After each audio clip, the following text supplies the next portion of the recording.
What is up, guys? I do hope you're well. My name is Mark, and today we're covering some more r/mi the butthole. If you'd like to skip the initial waffle, you know what to do. Timestamps are in the description and along the timeline below.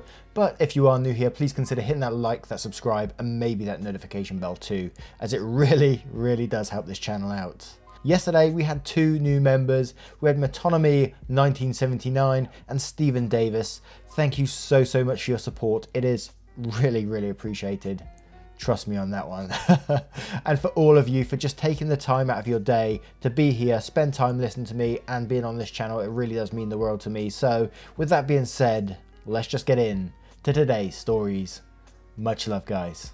And our first story comes from Dr. Percival 445. Am I the arsehole for ruining my ex's career? Early this year, I, male 24, broke up with my ex Chris. We dated for 2 months after being set up by my sister-in-law. We broke up because Chris refused to miss a party to drive me to hospital after I had an allergic reaction. Who put strawberries in oatmeal cookies?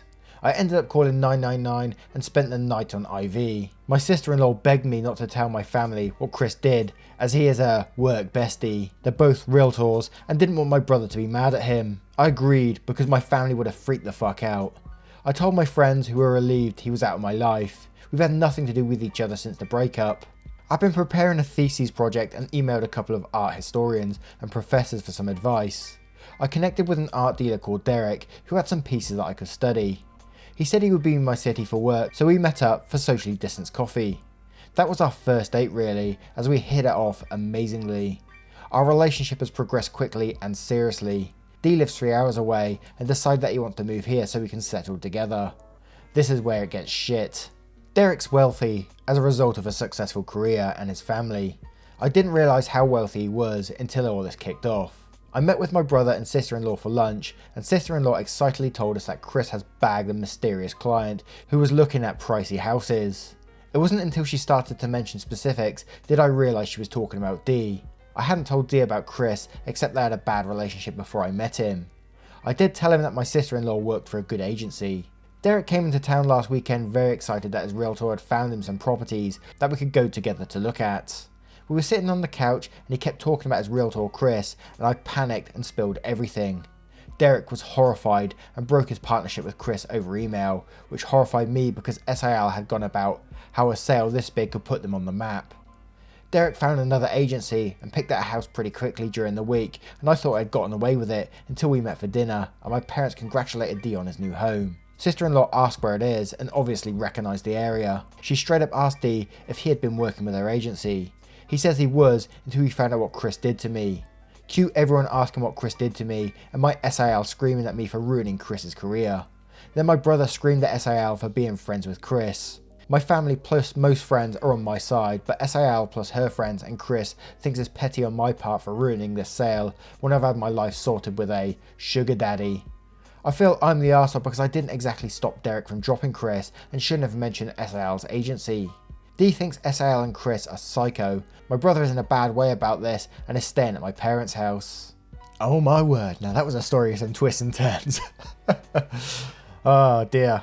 Was anyone else getting the feeling through that story that sister-in-law and Chris, there might be something more going on there? I know she set them up originally, but after that they're work besties and all that sort of stuff. I hate work besties. Just a little inkling there, but let's have a look at the comments below to see what they say. Mandaloo says, number 1, we all need to be team brother-in-law because he's about to figure out that his wife's been cheating on him with your ex-boyfriend. Well, there we go. 2, Derek had every right to hire and fire any realtor he wants for any reason. 3, you didn't lie, and in fact, had you admitted the truth about your experiences with Derek's realtor, then you would have been an arsehole. Telling the truth and giving someone information isn't wrong. 4, not the arsehole. Amblonic says, not the arsehole. It doesn't sound like you meant to tell D about what C did, and you were in a really awkward situation and it just came out. Sister-in-law and C sure look like arseholes though. C refused to drive you, his date, to the hospital even though you experienced a life-threatening allergic reaction. That's just horrible. You could have died, but who cares? He wanted to go to a party. If he didn't want people to know he refused to take his boyfriend to the hospital for a severe allergic reaction and put said boyfriend's life at risk, maybe he shouldn't have done exactly that. And your sister-in-law is an arsehole for putting you in the position of hiding what a douche she is from your own family because she valued her friendship with him over your life. There will be other clients for C and SIL. Maybe they should try not being assholes. And Music with Roxin says, not the arsehole, look at it from D's point of view. Would anyone use their partner's ex as a realtor? You really need to trust your realtor. It can't go bad in so many ways if they're a shitty person. And no matter how the relationship ended, partner's ex that they broke up with recently is not a person you're inclined to trust. And no way should you lie to your partner about the connection or keep it from them. When you're in a relationship, you tell them things like that. It sounds like your sister-in-law is way too emotionally invested in a shitty person. Now, I turn it to you guys. What do you guys think of this story? Let me know in the comments below, and don't forget to vote on that poll in the description for story 1. And our next story is from a throwaway account. Am I the arsehole for ruining thousands of kids' Halloween and not feeling bad about it? I live in a large neighbourhood, about 90 houses. We're what's considered the rich neighbourhood. So our neighbourhood has always had been a hotspot for trick-or-treaters.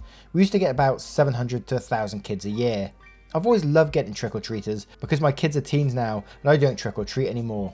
But in the last 4 years, it's gotten ridiculous. There's thousands of kids and their parents flooding the streets. People with hay in their rigs carrying kids around, trampling yards, littering candy wrappers everywhere, and all the amount of small children walking around by themselves is appalling. People from the neighbouring town of 30,000 people take their kids to my neighbourhood. I was annoyed, but I never really did anything about it until 2 years ago. My daughter tripped and broke her arm. We didn't think it was a break, but we wanted to go to ER anyway, to get it checked out. And there were so many people in our neighbourhood, we couldn't get out. There were cars everywhere, lining the streets, parked in people's yards. It was horrible. We had to wait until everyone left, about 1 AM to go to hospital. My daughter had to wait in pain for hours. At that point, I was done. I contacted the neighbourhood community and we managed to get some folks, cops mostly, to stand at the gate with a list and only let in certain people. Folks that live here, family members, friends. If you wanted to get in, you had to be close to someone in the neighbourhood. It was great. There were only about 300 kids in the neighbourhood, and after, there was barely any trash. And we're doing it again this year. I recently told my sister what I'd done, and she got really angry. When we were kids, we had to trick-or-treat in other neighbourhoods because we lived in a trailer park with no other kids. She told me I was a horrible person for ruining thousands of kids' Halloween. But honestly, I'm not too broken up about it. It was a hazard. If there was a fire or an emergency, no one would have been able to get in to help. When I was a kid, there was never any cars lining the streets. The residents could get out if they wanted. It was never dangerous. I don't think I'm in the wrong, but I've always respected my sister's opinion. Am I the arsehole? Info, there was no one in the cars. They were parked in the middle of the road and in yards, so there was no way for me or an ambulance to get through unless every driver in that neighbourhood at the same time went to their cars at the same time and drove out. My daughter was 13 and in that awkward phase where she doesn't want to bother anyone for help and said it didn't hurt that bad. Now, I'm all for kids trick-or-treating. I love seeing their happy little faces when they're getting sweets, dressed up as little ghosts and all that kind of stuff. I absolutely love it. And I love being part of it. But I can imagine being in an OP situation, and if the street was that full that you couldn't get out of your house, I don't think I'd be too happy with that either. And I mainly put this down. I know it's not always, but mainly down to the parents. You know, they should be if there's kids walking around who's too young, this is down to the parents. It's absolutely disgusting that they let them do that. I remember when I was young and used to go around trick-or-treating and things, you have respect for neighbours. If you knew someone that was old that lived there and all that kind of thing, you didn't knock on the door, and you always just, you know, respect the elderly in your community. It's just a respect thing, right? And it just, in a couple of years, even sort of around my area, I've noticed it too, you know, it's sort of gone downhill a little bit. Basically, yeah, I just put it down to the parents. The parents should be supervising their children, you know, not invading streets. Let's have a look at the comments below to see what they say. Goes Toes Woes says, not the arsehole, people still need to behave. The kids can still have fun. Parents just actually have to parent them now because someone else is watching. Roman 1969 says, your neighbourhood is not set up for a carnival. If the number of people and vehicles obstruct essential services, then that's beyond ridiculous. Also, let's not forget the plague at the moment. Crowds like that should be banned at this time, not the arsehole. Shadow Sage says, not the arsehole, the other parents of the trick-or-treaters are the arseholes. The parents should have taught their kids to learn how to respect other people's property. The parents should have respected your neighbour's environment. Letting their kids run around unsupervised, parking in people's lawns and flooding the streets is beyond ungracious on their part. Terry Shaz says, not the arsehole, our neighbourhood had the same thing a few years back. Garbage and vandalism was out of control. There would be adults who would come from other towns and drop off van loads full of kids on our small neighbourhood. Houses would be egged, mailboxes crushed, etc. Finally, the police carded anyone who tried to enter our neighbourhood and the problem stopped. The next year, the local town started doing trunk or treating, and that significantly cut down on the neighbourhood trick-or-treaters. Now I turn it to you guys. What do you guys think of this story? Let me know in the comments below, and don't forget to vote on that poll in the description for story 2. And our next story is from Throwaway Bastard. Am I the arsehole for getting mad? My bridesmaid won't come to my bachelorette party. I'm getting married in a week. One of my bridesmaids, June, is pretty much the opposite of me. She's very reserved, whereas I'm a party type gal. Love going out to clubs with my fiance. Anyways, for my bachelorette party, I wanted to go hire male strippers. Everyone thought it was a great idea, except June. June said she was happy I was happy, but she wouldn't be attending that type of event. I asked her why. I made sure to plan it on a day everyone could come. She says it wasn't something she was comfortable with. I got upset and told her it's not about her comfort, it's about attending to support me. She told me she would be very upset if her husband attended a party with strippers, and so she would never ask me to do the same. It would be hypocritical of her to hold him to those standards, but expect to be able to do what she wanted just because it was my bachelorette. June told me she'd be happy to attend once they left, but there was no way she'd disrespect her husband like that. She also said even if he wasn't in the picture, she's not comfortable with it. I got very upset and told her she was a bad friend for completely refusing to ask her husband, or to put aside her goody two shoes attitude for one night. That's for me, not for her husband. Edit, am I the arsehole for getting mad? Now there's a tiny little update to this one. I can't blame your friend for not wanting to go to a party with their strippers if you're not comfortable with it, you know. Not everyone wants to see naked men and women about. You know, if they're not comfortable with it and not comfortable with it, you can't force someone to do that. And it's very hypocritical of OP to call her a bad friend for trying to force her to do something like that, you know, and putting the pressure on her shoulders for that, you know. It's unforgivable in my opinion. But let's have a look at the comments below to see what they say. Messafollis says, you're the arsehole, not everyone is comfortable with nudity. I am, but I realise that not everybody is me, so stop forcing and peer pressuring your friend into male nudity. She said she would attend once they leave to support you. That doesn't make her a bad friend. I mean, I find male strippers incredibly tacky, and there is a literal pandemic, but I guess you do your bachelorette party. You're the arsehole, you're trying to force her into doing something that's clearly over the line for her. She gets to have boundaries just like everyone else. She's not stopping you, she doesn't want to do it. Calling her a bad friend makes you a huge arsehole. Internet Sweetie says, you're the arsehole. You really aren't important enough to disrespect someone's marriage for some stupid party. Also, there is a global pandemic. Why the hell are you inviting strangers to come rub themselves all over you? Not only are you vain, but irresponsible too. You're the arsehole. She clearly states she's not comfortable with attending a party with strippers, and she even explains why. With reasons which I think are good reasons to not attend such event. She says she is willing to join the party after the strippers leave, so what is the big deal? That way both of you can have what you want. You have your strippers, she doesn't need to see them. You're an absolute arsehole for putting your friend in a position she clearly doesn't know what to be in, when she even offers an option that would suit both of you. Now here's a little edit update that she put afterwards. Alright guys, I get it. I'm a major arsehole. I really didn't expect it to blow up this much. June ended up seeing it. I didn't know she had read it. It hasn't gone well. Her husband called me and said some really rude things because June has been crying ever since she saw it. I guess I'm going to have to deal with this now. Please stop sending me harassing messages and calling me names. Whoops. Now, what do you guys think of this story? Let me know in the comments below, and don't forget to vote on that poll in the description for story 3. And our next story is from Am I the Arsehole Refused Wife? Am I the arsehole for refusing to be in the delivery room when my wife delivers? I know the title sounds bad, but it is not what it is.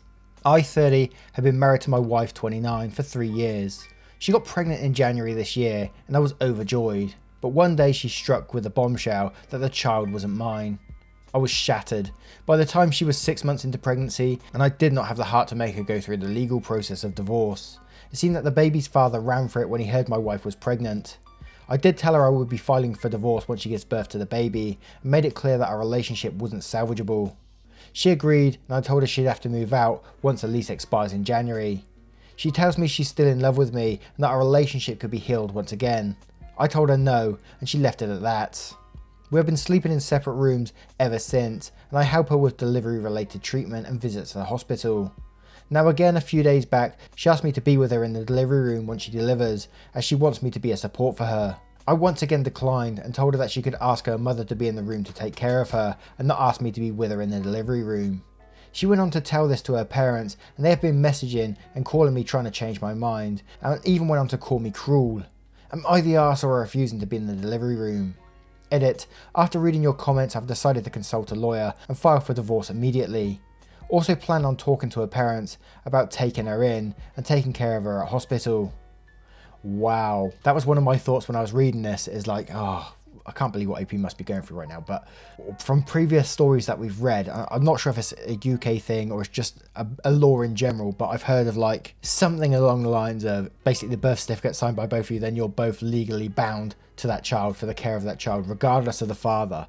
I can't remember exactly what it's called. So if he wasn't divorced, he'd be legally bound. But I think that's what Reddit is going to suggest below because of his edit. It sounds like, you know, Reddit has done the right thing and pointed him in the right direction.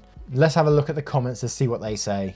Wild Feral Fun says, not the arsehole, please get a lawyer in case you're in a jurisdiction that automatically assumes paternity of a child born within marriage so that you can ensure you're not fighting an uphill battle to be legally responsible for a child that is not yours. Even if you don't change your living situation, make sure you're protected. Ripe Cantaloupe says, not the arsehole, her parents and your wife are hoping that you bond with this baby, even though it's not yours, and thus you won't divorce her. It's a manipulation tactic. Loop Guru Scientist says, not the arsehole, since divorce is on the to-do list, I would say it's appropriate for you to stop going to these appointments as well. If you don't want to be involved with this child or rebuild your marriage, then you have to remove yourself from that situation. Otherwise you may be on the hook for additional support / child support for a child that isn't yours. They will argue that you showed an interest and provided emotional support. Did you get a DNA test done, or is it the assumption that the child isn't yours based on your wife cheating?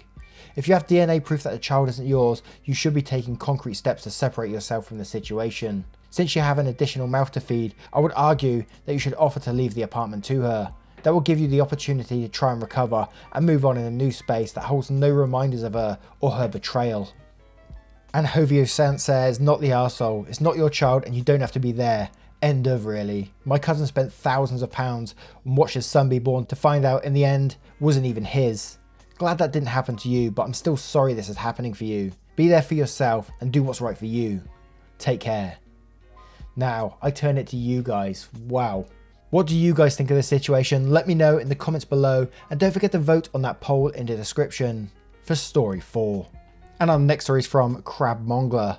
Am I the arse for not being inspirational or positively expressive or ringing the little cancer-free bell after I was declared cancer-free? The last 4 years of my life were a living hell. Needles, poison, vomiting, pain, fatigue, and all that crap from radiation and chemo. I hated every minute of it. A week ago, I went to my appointment and was declared cancer-free. On my way out, one of the nurses said I should ring the bell they have for cancer-free patients. It's a loud bell in the middle of the hall that all the patients getting treatment can hear. Well, because I wanted to put this behind me as soon as I could, I declined with a simple no thank you and proceeded to gather my stuff and leave. The nurse was a bit persistent, saying it will make me feel better and inspires the other patients. I declined again, but now one of the patients who overheard chimed in and said it's an amazing thing to ring that bell and how she rang it once, and once the new cancer is gone, she will ring it again. I was getting more irritated, but kept declining until the patient grabbed my wrist and tried to stop me from leaving, and that pushed me over the edge. I ended up shouting, I don't want to ring the damn bell, it won't change a goddamn thing about the pure hell I endured during this cancer shit, and you are living proof that cancer-free means nothing because you are here dealing with it all over again, now get out of my way. I walked away at that and just left. A few days later my doctor called me for a medical reason, but mentioned the incident. He said that the patients heard, and a few of them were children who were already scared by the treatment they were getting. I explained what the situation was and I apologised for my outburst for bothering the patients, but I didn't want to be there anymore and they weren't letting me leave. I feel bad for yelling, but not for what I said. I have no optimistic outlook that I won't end up getting there again, and I want to spend as much time away from there as I can because I lost a lot of my life to that treatment centre. Am I the arsehole for refusing to play along with their bell thing? Oh, I'm in two minds about this story. You know, cancer is a very personal experience and you have to deal with it the way you want to deal with it. It must be absolutely devastating. I've seen it with my dad. I've seen chemo. He had 3 bouts and he couldn't take it anymore. You know, it's a very personal thing and absolutely devastating. But at the same time, I'm fluctuating between and everyone sucks here and not the arsehole. Not the arsehole just because of what you've been through. And it breaks my heart to see someone going through that, you know. But to shout out to that person that they're going through it again. You know, I'm going to go with not the arsehole because, you know, emotions are running high at that point in your life. And people shouldn't be forcing you to ring a damn bell because of it, you know. It might inspire others, but I'm not sure if this is the same with all treatment rooms. Some people have terminal cancer, you know, and still receive chemo. So are those people in the same room that's hearing this bell ring that someone's cancer free? Sure, it might be inspiring, but to someone who's got terminal cancer, then you think, well, they ain't gonna get to ring that bell. And it's the same with my dad. He's got terminal cancer. He wouldn't get to ring that bell if he was having chemo in that same room as them. And I know my dad did have chemo, is the same as people were just having other types of chemo, you know. But yeah, they definitely shouldn't have pressured you in any way whatsoever to do that. They should have know themselves what they're going through to not force you into that. Oh, heartbreaking one this is, but let's go to the comments below to see what they say. Purple Poppy 424 says, not the arsehole. Your journey is your journey. You're allowed to follow whatever path you want. You are not required to ring a bell if you don't want to, and shame on the nurse and patient for trying to force the issue. That does not help everyone, and they need to be respectful of that. Sauron the Sauropod says, oh boy, this reminds me of the people who wanted me to celebrate when my rapist pled guilty in exchange for getting 6 months of house arrest, and I just had nothing left but rage. That court case ruined my damn life for 5 years. It was hell. I didn't win anything, and I didn't get justice. Whatever the heck that even means. I just goddamn survived, and all I wanted to be was left alone. Not the arsehole. Being a victim of something does not obligate you to inspire and support other victims. They were way out of line to pressure you. Critical Aspect says, not the arsehole. Your doctor was way out of line for bringing it up. He should have apologised for his staff's rude behaviour. You did not owe anyone an apology. Lady Erin says, not the arsehole, chemo is hell, and I didn't ring the bell either. You'll celebrate in your own way once the emotions run their course. Congratulations on being cancer free. Adieu Marlene says, I'm going to go against the grain with an everyone sucks here. You're absolutely not the arsehole for not wanting to ring the bell. The nurse was 100% an arsehole. The other patient was an absolutely massive arsehole, and responding to that situation by yelling at the other patient about how their cancer has come back is just not okay either. I don't think you're an arsehole for yelling and making a scene, which is what you seem most concerned with. I might have too, but you could have yelled literally anything besides something that rubbed her in the face of another patient that their cancer has come back. What you've been through makes your anger justifiable, but it doesn't justify intentional cruelty in the same way that it doesn't justify trying to force someone to ring a bell. You're extremely angry and validly so. You're absolutely correct, that's not your responsibility to inspire anyone, but that's not what I see as the issue here. Now, what do you guys think of this story? Let me know in the comments below, and don't forget to vote on that poll in the description for story 5. Once again guys, thank you for being here today. You know you are truly appreciated on this channel, so thank you so much for being here. I just hope you have a great day ahead of you. Do something positive for yourself and have a great day. Take care guys. Much love.